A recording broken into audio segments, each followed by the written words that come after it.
കൊരട്ടിക്കര ശ്രീ വിഷ്ണു ഭഗവതി ക്ഷേത്രത്തിലെ പൂരമഹോത്സവത്തോടനുബന്ധിച്ചുള്ള കലാപരിപാടികൾക്ക് ഇന്ന് വൈകിട്ട് തുടക്കമാകും.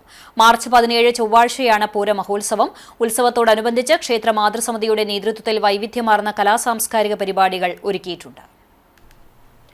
ഞായറാഴ്ച വൈകുന്നേരം 5:30-ന് കളമെഴുത്തുപാട്ട് ആചാര്യൻ കല്ലാറ്റ് മണികണ്ഠക്കുറുപ്പ് കലാസന്ധ്യയുടെ ഉദ്ഘാടനം നിർവഹിക്കും. ക്ഷേത്രം പ്രസിഡന്റ് പ്രഭാത് മുല്ലപ്പള്ളി അധ്യക്ഷത വഹിക്കും. രക്ഷാധികാരി വിശ്വംഭരൻ നമ്പിടിയാട്ടിൽ, മാതൃസമിതി ഭാരവാഹികളായ ശ്രീജിനി പറസറൻ, ജീന സുഭാഷ് തുടങ്ങിയവർ ചടങ്ങിൽ സംബന്ധിക്കും. തുടർന്ന് ഇഷാൻ കൃഷ്ണയുടെ കീബോർഡ് വാദനം, ചിലങ്ക നൃത്തവിദ്യാലയത്തിന്റെ നൃത്തനൃത്യങ്ങൾ, സാരസം ഗ്രൂപ്പിന്റെ കോൽക്കളി, തിരുവാതിരക്കളി, വീരനാട്യം തുടങ്ങി വിവിധ കലാപരിപാടികൾ അരങ്ങേറും. പൂരദിവസമായ മാർച്ച് 17-ന് വൈകുന്നേരം 6 മണി മുതൽ വിവിധ കമ്മിറ്റികളുടെ നേതൃത്വത്തിലുള്ള 10ഓളം ആനപ്പൂരങ്ങൾ ക്ഷേത്രമുറ്റത്തെത്തും. സെന്റർ കമ്മിറ്റി കൊരട്ടിക്കര, യുവസംഘം, ഗാരിസൺസ്, റെഡ് സ്റ്റാർ തുടങ്ങി വിവിധ വിഭാഗങ്ങളുടെ ആനപ്പൂരങ്ങൾ ക്ഷേത്രത്തിലെത്തിയ ശേഷം 7:40 മുതൽ കൂട്ടിയെഴുന്നള്ളിപ്പ് നടക്കും. രാത്രി 7 മണിക്ക് ബ്രിഗേഡിയർ കലോത്സവ കമ്മിറ്റിയുടെ 31ാമത് കലോപഹാരമായി കൊച്ചിൻ ക്ലാസിക് ഓർക്കസ്ട്ര അവതരിപ്പിക്കുന്ന മെഗാ ഹിറ്റ് ഗാനമേള അരങ്ങേറും.